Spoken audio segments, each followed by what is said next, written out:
Печатни форми на модула Разчет технологична последователност.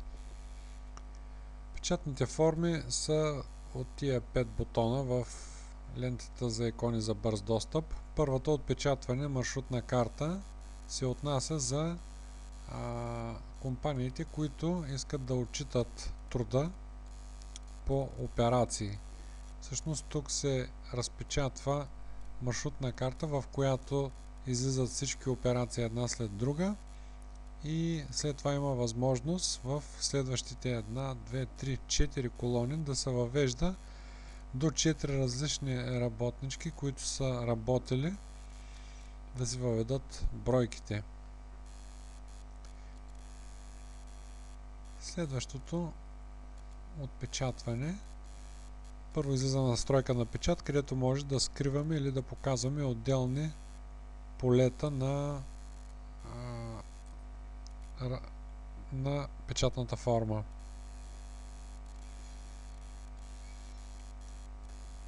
Това е едно и също, но излизат по различен начин оформени технологиите. Това е първия вид. Втория вид касае оборудването. Преди да се започне производството, да видим какво ми е необходимо за работата. Това означава, че имаме 5,77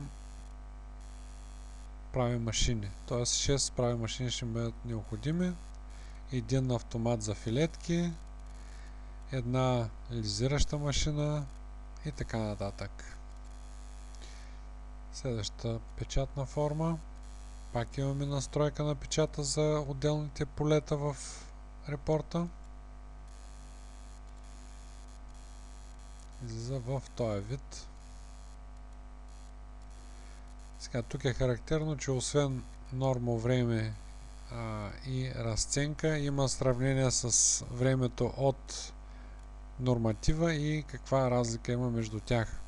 Също така излиза часов график, график за 8 часа и колко броя работници на операция са необходими.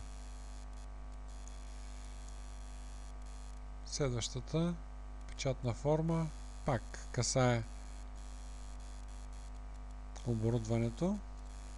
Тя е малко по-опростена. Има аналогична и в трудовата норма.